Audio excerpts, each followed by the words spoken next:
नमस्कार, मी संघर्ष. आपण झकास मराठी पाहत आहात आणि झकास मराठीवर आपण नेहमी वेगवेगळे विषय घेऊन तुमच्या समोर येण्याचा प्रयत्न करतो. झकास मराठी आता नागपूर शहरामध्ये आणि संपूर्ण विदर्भामध्ये सध्या आता काम करत आहे आणि आणखी तुमच्या सपोर्टची सध्या आम्हाला गरज आहे. संपूर्ण विदर्भातील दिग्गज लोकांच्या मुलाखती, त्यांचे विचार जाणून घेण्याकरिता जर आपण आतापर्यंत झकास मराठीला सबस्क्राईब केलं नसाल तर सबस्क्राईब नक्की करा. आज आमच्या जी बैठक आहे, जी संघर्ष गाथाचा आमचा जो कार्यक्रम आहे, ह्या कार्यक्रमामध्ये अशाच एका लहान गावातून आलेल्या एका तरुणाची एक स्टोरी आहे, एक त्यांची संघर्ष गाथा आहे, मुलाखत आहे.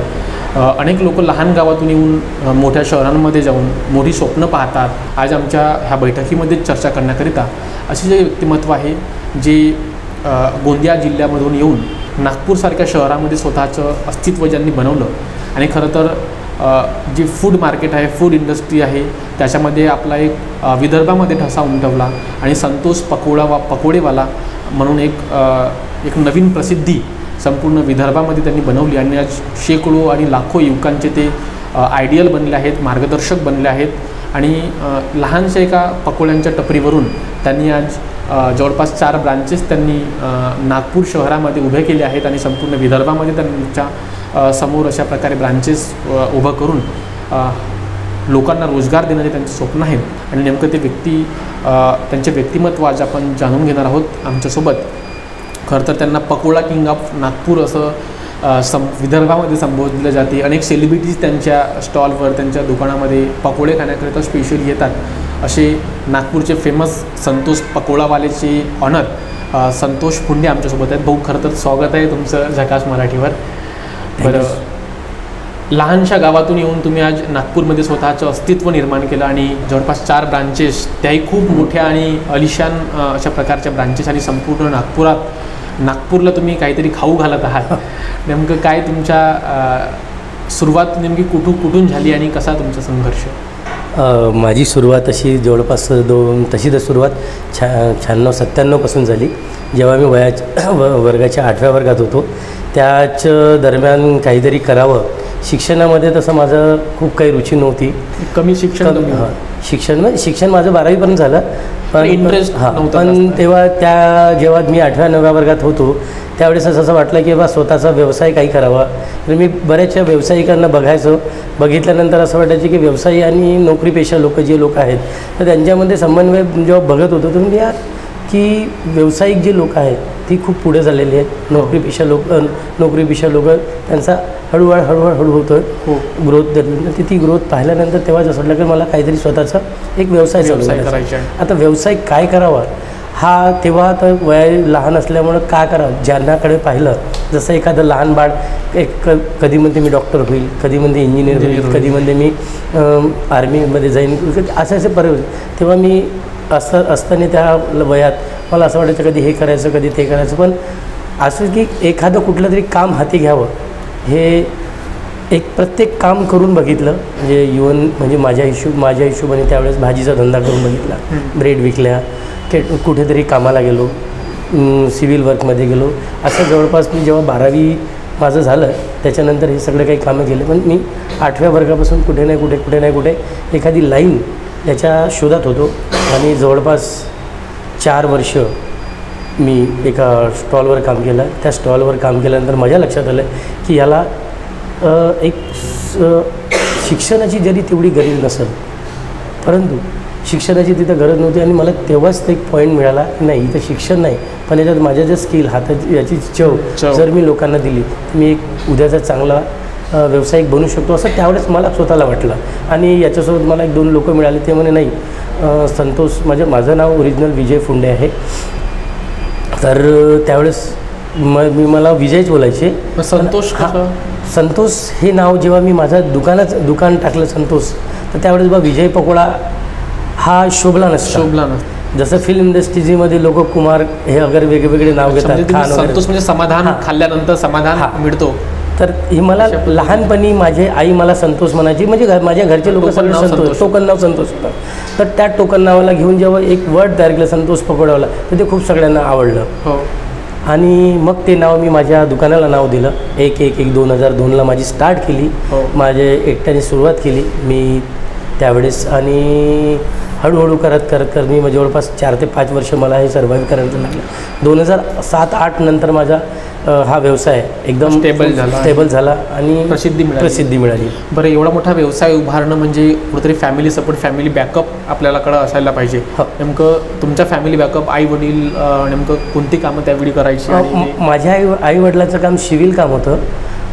वडील मिस्त्री होते, आई त्याच्यासोबत हेल्पर म्हणून जायची. म्हणजे गावातून येऊन स्थलांतर करून ते नागपूर शहरामध्ये कामं करायचे आणि ते गावावरून या म्हणजे कामाच्या धंद्याच्या शोधात ते आलेत आणि कुठेतरी आपलं चौकीदारीचं काम करत काम करत होते. चौकीदारी करता वडील मिस्त्रीचं लेबरचं काम करायचे आणि मग आम्हाला शिकवलं त्यांनी प्रत्येक वेळेस आम्हाला शिक्षणासाठी म्हणाले की तुम्ही शिका, कुणाचं तरी उदाहरण द्यायचे, तर त्याच्यासारखं बनायचं, याच्यासारखं बनायचं. पकोड्याची सुरुवात आपण कशी केली आणि म्हणजे पकोडाच आपण करायचे आणि त्याला नवीन ओळख द्यायची, कसं तुमच्या मनात? तेव्हा पकोड्याचं जेव्हा असं तेव्हा मार्केट जे ट्रेंड नव्हतं. पकोडा हा म्हणजे फार क्वचित लोकांना माहीत. पकोडा माहीत होता हो, कारण नागपूर म्हटल्यावर कुणी जर नागपूरला आला तर पोहा, तर्री पोहा, आलूबोंडा, समोसा याचा क्रेज होता. मग नवीन म्हणजे तुम्ही पकोडा हा एक नवीन ट्रेंड सुरू केला. तर त्याच्यात लक्षात आलं की पकोडा हा मार्केटला विकणारे फार कमी होते. म्हणजे सिलेक्टेड आमचे 10-12 लोक होते नागपूर शहराभरात. पाणीपुरीचे स्टॉल होते, समोसाचे भरपूर होते, आलूबोंड्याचे होते. पोहा तर हा आमचा मार्केट ट्रेडिशनल मार्केट आहे. म्हणजे सकाळी जर कोणी उठला तर तो त्याला जर विचारलं की तुला नाश्ता काय, तर तो पहिला शब्द त्यांचा तरी पोहा. बरोबर. तर तरी पोहा त्यावर प्रचलित होता, सगळीकडे होता. पण हा पकोडा हा मार्केटला फक्त 1-2 लोकांकडे होता. बर्डीचे पकोडेवाले होते. त्यांनी याला ज्याचे जनक आहेत त्यांनी UP इलाहाबादमधून तिकडे आलेत आणि त्यांनी स्टार्ट केलं. मग असंच एक मी पण ज्यांच्याकडे काम करायचो ते बंगालमधून आले होते. तर त्यांचा एक युनिक पकोडा होता, त्यांचा एक सॉफ्ट पकोडा होता. पण इथलं ट्रेड बघून नागपूरचं काय ट्रेड आहे आणि आमच्या भागाला काय कडक पकोडा खायला आणि थोडंसं स्पायसी पाहिजे, तर त्याच्यात थोडंसं R&D केलं मी आणि मग त्याच्यात मी थोडंसं स्पायसी पकोडा बनवला आणि तो मार्केटला त्याच्यात चटणीमध्ये व्हेरिएशन आणलं. चटणीमधला 1-2 त्याच्यातला प्रकार बदलवला आणि ती चटणी माझी आज अख्ख्या महाराष्ट्रामध्ये जर माझ्यासारखी चटणी मला तरी वाटत नाही की कुणी बनवत आहे. ती चटणी आमची स्पेशल. त्याच्यासाठी खायसाठी खूप सेलिब्रिटी लोक येतात, खूप हिरो लोक येतात आणि इथले आमदार खासदार त्यांना आणि ती माझी चटणी खूप आवडते. त्या चटणीवर माझी R&D करून त्याला मार्केटमध्ये माझ्यासारखी चटणी आजपर्यंत तरी कुणी नाही बनवला. पुढे होऊ शकते प्लेयर येतील. बरोबर. आणि आपण ज्यावेळी सुरुवात केली ह्या स्टॉलची, तेव्हाचा काळ आणि आज जेव्हा तुम्हाला प्रसिद्धी मिळाली, काम वाढला, आता हा सर्व तुमच्या स्वतःचं काम किंवा तुमचा स्वतःचा संघर्ष असतो तो सर्व पाहून म्हणजे आता कुठेतरी त्या आधी सुरुवात केली, कुठेतरी फळ आता भेटत आहेत किंवा हा सर्व पाहून तुम्हाला एक स्वतःच सुरू केलं एक व्यावसायिक म्हणून तुम्हाला कसं वाटतं? सर, ज्या काम चालू केलं ह्या कामाने मला माझं नाव दिलं, आज पैसा दिला, घरदार सगळं दिलं.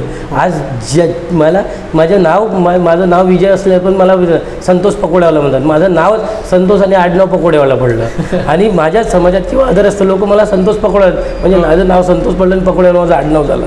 तर त्यांनी माझ्या एखाद्या हिरोला जसं नाव देतात तसं मला माझ्या पकोड्याला नाव दिलं, फेम दिलं एवढं मोठं. आज मी तुमच्यासोबत ह्या पकोडेवाल्यामुळेच बोलू शकून राहिलो. बरं, कारण नागपुरात म्हणजे देशभरातून जर कोणी आला असेल तर आधी गुगल कोणत्याही शहरामध्ये जर कोणी पर्यटक गेला तर तो आधी सर्च करतो की त्याला म्हणजे नेमकं नागपूरमध्ये किंवा त्या शहरामध्ये राहायला कोणती चांगली जागा आहे, खायला तिथं काय फेमस आहे. बरोबर. आणि इथं आल्यानंतर गुगल केलं त्यानंतर तुमच्या स्टॉलच्या पकोड्यावाल्या संतोष पकोडेवाल्याचं नाव येतं की नागपुरामध्ये खाण्याकरिता एक उत्तम स्थान आहे. हा सर्व बघून लोकांच्या प्रेम बघून कसं वाटतं? खूप आनंद वाटतो सर, खूपच बढिया वाटतं. जर माझ्याकडे कधी खूप लांब मुंबई, पुणा, इथून UP, बिहारचे लोक येतात, कधी गोंदिया माझ्या भागातले आलं तर मला गोंदियातले लोक आले तसा आनंद वाटतो की माझ्या घरचे गावातले लोक आले, माझी लोक आले, असा एक उत्साह वाटतो. आणि तसंही माझ्या पूर्ण भारतातून लोक माझ्याकडे पकोडे खायला येतात. आता ते यूट्यूबला तुमच्या लोकांचं धन्यवाद की तुम्ही आम्हाला घराघरात पोहोचवलं आहे. लोक त्याचे व्ह्यूज बघून येतात. खूप कधी काश्मीरमधून लोक आले, विदेशातले लोकसुद्धा येतात. तिथं सर्च करून आल्यानंतर त्यांना जर मी भेटलो पकोड्याबरोबर संतोषही भेटला तर त्यांना एवढा आनंद होतो की नाही. आणि ते मला अडन बोलतात की संतोष एक म्हणजे इथले UK चे होते लोक, ऑस्ट्रेलियाचे लोक होते की आपकी फ्रेंचाइजी हम लोगों को चाहिए. तो म्हणजे जेव्हा ते बोलतात ना असं वाटतं की वा, म्हणजे हा छोटासा पकोडा आज मला आज UK, अमेरिका या चायना या देशात लोक आपल्याला बोलवतात आणि फ्रँचायझी मागतात. जवळपास आमच्याकडे 600 ते 700 लोकांची फ्रँचायझीसाठी सगळ्यांचे आवेदन आलेले आहेत. तर आहे आमच्या पुढे फ्रँचायझी द्यायच्यासाठी देऊ आम्ही. तर प्रत्येक शहरात आणि विदेशात पण जायचा आमचा विचार आहे. बरं, जर का लहानशा गावातून येऊन तुम्ही आज एवढं मोठं व्यवसाय या ठिकाणी उभारले आहात, अनेक अडचणी तुमच्या मार्गी आल्या असतील, अनेक संघर्षाचे दिवस आले असतील, कारण इथपर्यंत ना काही साहजिक गोष्ट नाही आणि ते स्वतःच्या भरवशावर. असे काही क्षण आहेत का जे तुम्हाला आठवणीत आहेत की जे तुमच्या म्हणजे एकदम बॅड पिरियड तुमच्या लाईफमधला होता आणि खूप त्यावेळी तुम्हाला म्हणजे कोणी सपोर्ट मिळाला नाही किंवा स्वतः आपण त्या सर्व कामातून म्हणजे संघर्षातून बाहेर निघाले? कधी असा एखादा असा क्षण, एखादा असा काळ तुम्ही तुमचं काही एक्सप्लोअर कराल काय की ज्यामुळे अनेकांना प्रेरणा मिळेल? हे सर कसं आहे, धंदा करत असताना प्रत्येक अडचणी येणार. अडचणी येत नाही असं होत नाही आणि त्या अडचणीवर आम्ही मात दिली, त्याच्यामुळं आज आम्ही इथपर्यंत आलो. जेव्हा आमचं दुकान तुटलं, माझं दुकान इथून आता ज्या स्पॉटला आहे इथूनपासून माझं 2.5 किलोमीटर नरेंद्रनगरमध्ये होतं. तिथे माझी सुरुवात झाली होती. तिथे पण मग आता कसं आहे, माझं दुकान रस्त्यावर असल्यामुळं मला अडचणी येतच होत्या. पार्किंगचा प्रॉब्लेम, अतिक्रमणचा प्रॉब्लेम, कारण माझं दुकान सेंटर पॉईंट होता आणि प्रसिद्धी असल्यामुळे अनेक लोकांचे डोळे तुमच्या माझ्याकडे होता. पण मला प्रत्येक वेळेस गव्हर्नमेंटच्या अधिकाऱ्यांनी खूप सपोर्ट केला.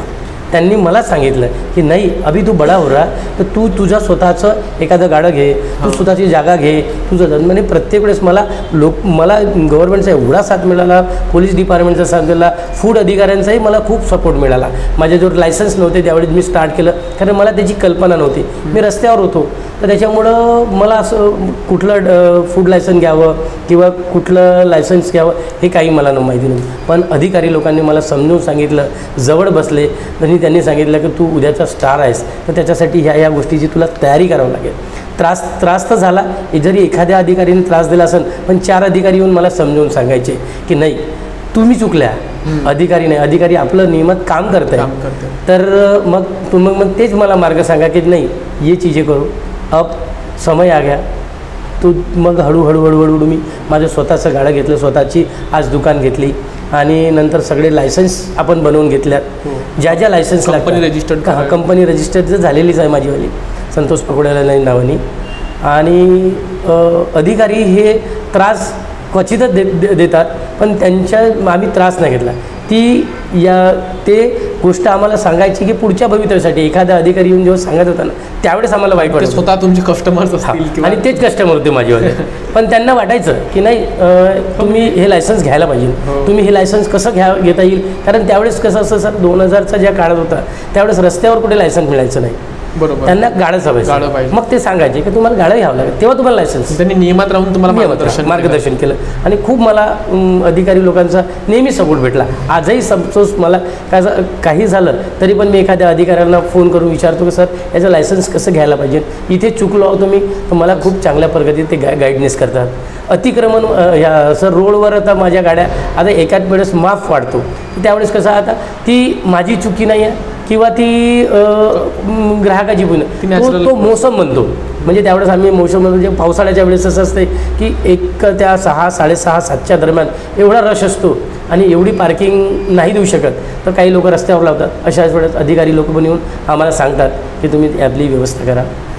तर सर मला तरी ह्या आजपर्यंत म्हणजे लोकांनी मला त्रास दिला, पण त्याचं समाधान पण करून दिलं. बरं, ह्या देशाचे पंतप्रधान नरेंद्र मोदी यांचं आपण भाषण ऐकलं तर त्यांनी युवकांना एका भाषणामध्ये म्हटलं की रोजगारासाठी पकोडे तळणारे लोक पण खूप मोठे होतात आणि त्याचं उत्तम उदाहरण म्हणजे नागपूरचे संतोष पकोडावाले अर्थात तुम्ही आहात असं वाटते? नाही वाटते सर, कारण मोदीजींनी चुकीचं नाही बोललं. त्यांनी जे काही बोललं असेल, पकोडा हा एक व्यवसाय सर. आज पकोड्याचा व्यवसाय करत असताना आज माझ्याकडे 40 ते 50 लोक रोजगार आहे. तर त्यांनाही असं वाटलं कुठून तरी वाटतं की हा एक मोठा व्यापार बनू शकतो.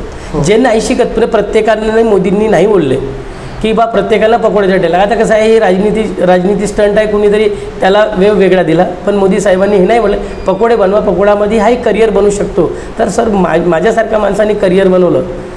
आज नाही म्हटलं तरी मी आज 40 ते 45 लोकांना एम्प्लॉईज देतो आहे सर. तर तेच ते त्याच शब्दाला घेऊन मोदी साहेबांनी बोललं त्याची हवा लोकांनी बनवलीच. बरं, एवढा बेरोजगारीच्या वातावरण आहे. अनेक लोक विविध डिग्र्या, मोठमोठ्या डिग्र्या घेऊन इंजिनिअरिंग असो किंवा इतर डिग्र्या घेऊन लोक बेरोजगार आहेत.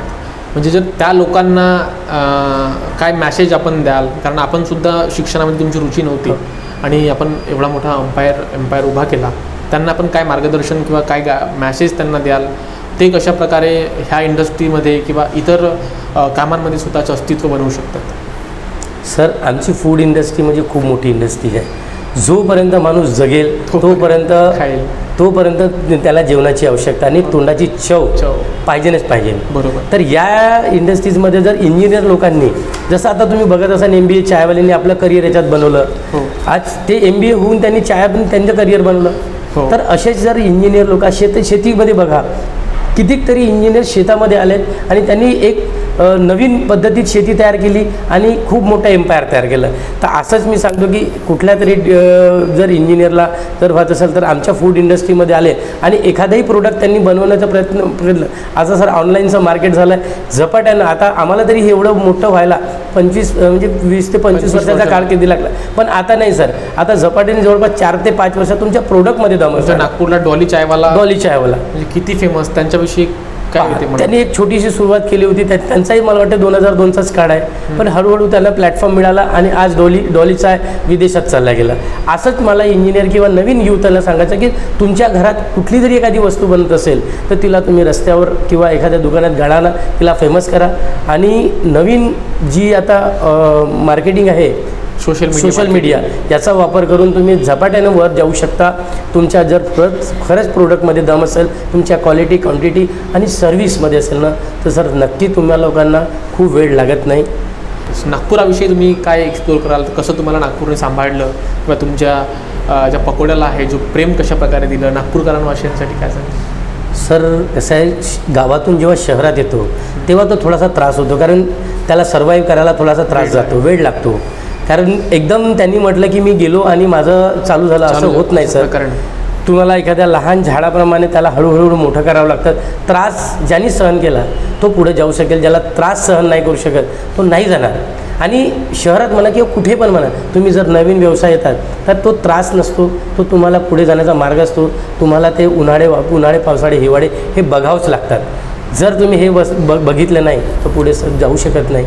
त्याच्यासाठी तुम्हाला त्या गोष्टी सहन कराव्या लागतात. कारण आता तो काळ तरी वेगळा होता, पण आता फुटपाथवर आता गव्हर्नमेंटने ज्या नवीन रूल्स आणले, कारण कसं आमच्यासारखे जे छोटे मोठे स्टॉलवाले होते ते पूर्ण फुटपाथ ब्लॉक करून टाकायचे. त्याच्यामुळं पायी जाणाऱ्यांना किंवा बाकीच्या लोकांना त्रास होतो. तसे नवीन जर कोणी जर आपलं स्वतःचं दुकान टाकत असेल, त्यांनी एक छोटीशी सुरुवात करावी आणि नंतर हळूहळू आपलं गाडं बनवावं आणि आपली दुकानदारी व्यवस्थित स्थापन करावं. बरं, आता तुमच्या व्यवसायाची काय स्थिती आहे?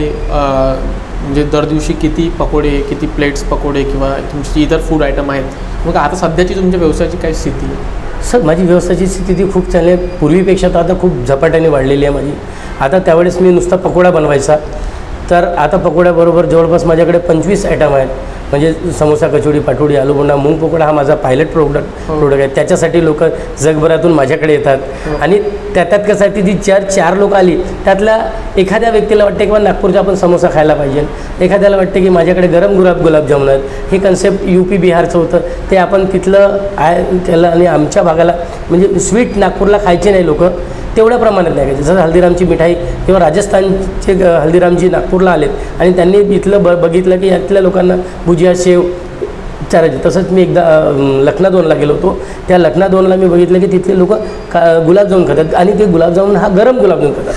तर तसाच मी माझ्या तिथे गरम गुलाबजामुन आला. पकोड्याचा तो सगळ्यात माझा सेल आहे. आणि पावसाळ्यात तर मग पीक पिरियड असतो, त्यावेळेस माझ्या आता दुकानदारी मी 4ला चालू करायचं तर जवळपास 2ला स्टार्ट करतो आणि रात्री 10ला बंद करतो. तर पकोड्यात बघावंच नाही लागत सर. तसा तो 3ही सीझनमध्ये चालतो पकोडा, पण पावसाळा आणि हिवाळा हा पीक सीझन, पावसाळ्यात पीक असतो सर. बरं, तुम्ही आता नागपूरसारख्या शहरामध्ये 4 ब्रँचेस सांभाळता. नेमका एक माणूस एकच काम सांभाळू शकत नाही किंवा अनेकदा आपण याची उदाहरणं पाहतो, पण तुम्ही 4 नागपूरमध्ये आणि भविष्यात तुमचं प्लॅन तर खूप मोठा आहे. म्हणजे स्वतःला तुम्ही कशाप्रकारे तयार करता, स्वतः सकाळपासून तुमची रुटीन काय असते, कशाप्रकारे तुम्ही चारही ब्रांचेस कशा एकटा माणूस एका जागी राहून तुम्ही सांभाळत आहात, नेमका स्वतःविषयी काय?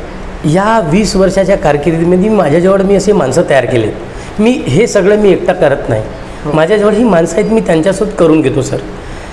हा माझा 20 वर्षाचा अनुभवामधून मी आता 4 दुकाने व्यवस्थितपणे सांभाळवलं. प्रत्येकाला जबाबदारी दिलेली आहे. मार्केटिंगची वेगळी जबाबदारी दिली आहे, त्याच्यानंतर माल म्हणजे आमच्या रॉ मटेरियल बनवण्याची व्यवस्था दिली आहे, बँकिंगची वेगवेगळी जबाबदारी दिली आहे, स्टाफ मॅनेजमेंटसाठी वेगवेगळी जबाबदारी दिली आहे. असे माझ्याकडे 10 ते 12 पिल्लर माझे स्वतःच्या हक्काचे आहेत. म्हणजे जे मुलं आहेत एकदम ब्रॉट आहेत, ती बरोबर आपल्या सकाळी 6 पासून तर रात्री 11पर्यंत तर ते प्रत्येकाला दिलेलं काम निपुणपणे करतात सर. मी आजच्या डेटमध्ये फक्त आदेश करतो आणि माझी पोरं त्याला फॉलोअप करून माझं काम व्यवस्थित करतात सर. बरं, आतापर्यंत आम्हाला वेळ दिल्याबद्दल, तुमचा संघर्ष सांगल्याबद्दल खूप खूप धन्यवाद. तुमचा हा संघर्ष ऐकून किंवा तुमचा अनुभव ऐकून खूप लोकांना प्रेरणा मिळेल. आपण नेक्स्ट पार्टमध्ये तुमच्या रेसिपी बघू, तुमचं किचन बघू आणि कशाप्रकारे तुम्ही काम करता आणि खरं तर लोकांना कशाप्रकारे संतोष तुमच्या माध्यमातून मिळतो आपण जाणून घेऊ.